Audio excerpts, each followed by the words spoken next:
Hi, this is Jack Stanley, and I wanted to continue this series of talks on the RMS Titanic, making them short talks, hopefully under 10 minutes, and talking about things that don't get talked about as much as I think they should. And today, what I wanted to talk about was basically the crew. We often talk about the ship. We often talk about the disaster. We talk about the mechanics, the lifeboats, this, that, and everything else. But we don't spend a great deal of time talking about the crew and their relationship to each other. It's kind of an interesting thing when you think about it. The captain of the Titanic, of course, was E.J. Smith. And of course, old EJ, he was quite well known. Also, a lot of people referred to him somewhat as a cowboy because he would drive his ships rather fast. And some people would sit there and say we'd smile with pride as EJ would guide the ship fastly around the buoys. Um, he was at times a little reckless. Although he was beloved, although he was known as a somewhat prudent captain, when he was interviewed in 1907 after bringing the Adriatic over on her maiden voyage, they asked him, questions about his career, and he says, well, there's not much to talk about. I've never been shipwrecked. I'm somewhat of a lousy story. But there's an interesting aspect of old EJ. He was a wonderful social butterfly. He was very good in crowds. And in those days, very different from today, the captain would surround himself and have a great deal of conversation with certain passengers. Today, you have somewhat the same thing, but in the sense of today, you have captains and you have assistants and stuff like that that kind of take some of those roles. But in those old days, the captains was more or less, in some respects, somewhat of a social director too. And old EJ, and he wasn't that old; he was 62 at the time. Uh, he uh, he loved to be in the center of all the activity, all the fun stuff going on. And so he always had his table filled with fascinating people. And whenever there was a dinner party or whatever, he would always be invited. Um, and of course, when Sundays came, there would be the church service, and old EJ loved to preside over that because he got to perform. And as an interesting aspect, we realize that the accident took place on Sunday, April the 14th, 1912. On April the 14th, 1912, there was to be a lifeboat drill on the RMS Titanic. It was canceled by Captain Smith. Why, you may ask? Such an important thing would be canceled? Because it interfered with him doing his church service. And he wanted to do his performance. And that was far more important than a lifeboat drill. Think about this. We don't talk about this a lot, but there is a certain sense of recklessness that presided over the Titanic. And it wasn't just with the captain, it was with several officers and several members of the crew. And you have to remember also, with the Titanic, a lot of the senior and junior officers, their noses were out of joint. There appears to have been a shakeup before the maiden voyage took place and several officers changed position. A fellow by the name of Blair, he left, and that was changed around to satisfy the wants of Captain Smith. And of course, the first officer would be Murdoch. The second officer, who had been the first, was Lightoller. Third was Pittman. Fourth was Boxhall. Fifth was Lowe. And sixth was Moody. And there was a caste system with those officers, as there would be. Naturally, of course, you always honor your senior officer, but it went a little bit beyond that. And I think one of the biggest horse's asses around was Lightoller. He always had a chip on his shoulder, and he was somewhat of a kind of a difficult person. He really didn't have a great sense of humor, it appears. Maybe later in his life he did, but in those days he did not. And also, I think that he was a brave man. I think he was a good seaman, yes.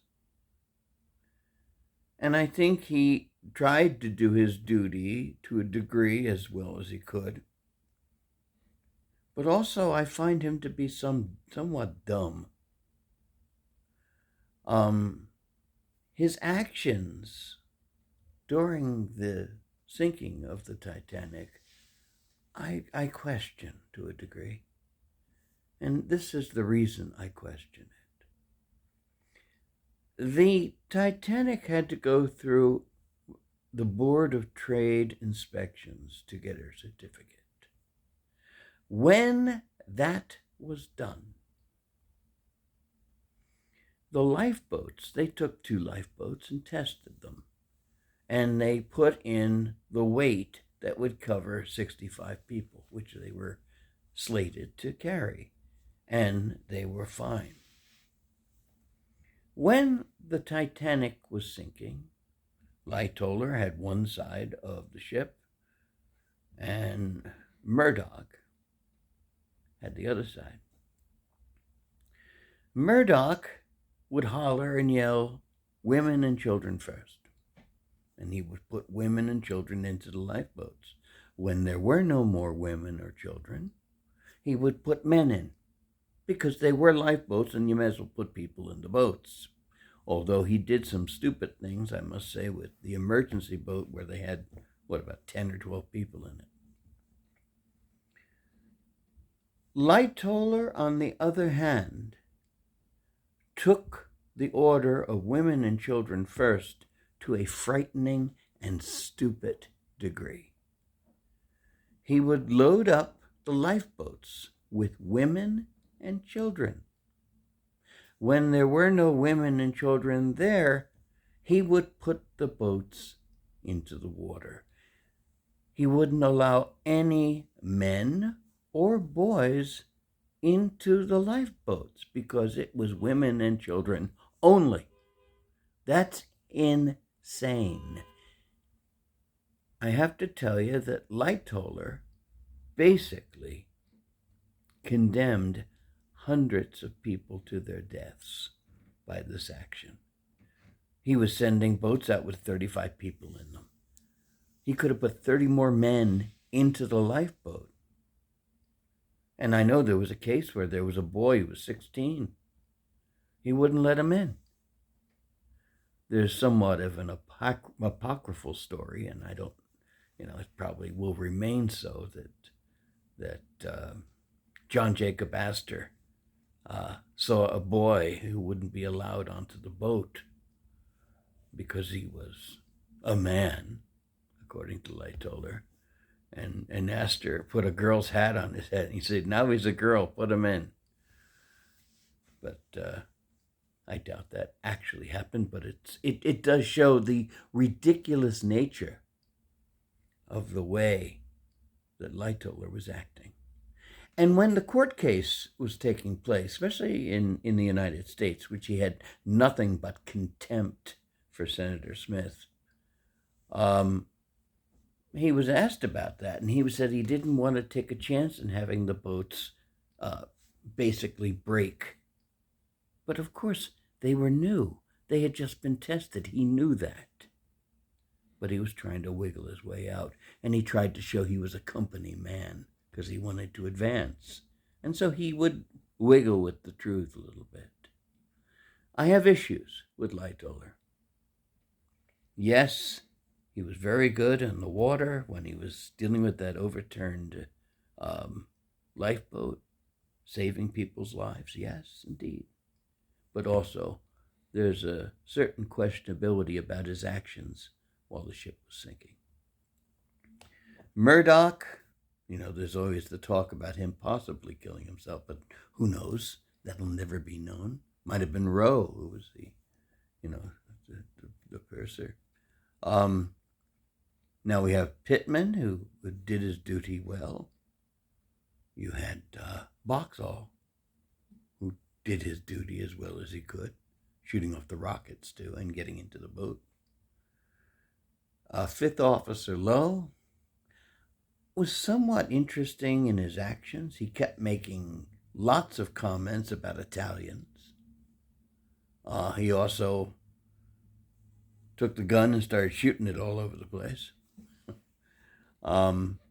He was an interesting character, but I must say that he was the only one of the officers in a boat that went back to try to get people. Now, granted, he waited a while till there were less cries, but he waited a little too long, but at least he tried. Moody was lost. And Moody was the fellow who received the call from the lookouts. Iceberg right ahead. Thank you. And then it was announced. So I questioned about some of the things that were going on. In an accident, in an emergency situation, sometimes we act somewhat absurdly. But the thing is that these people were supposedly trained. These were professionals. And I think there was somewhat less of a professional quality about some of the stuff going on. Yes, they did lots of great things.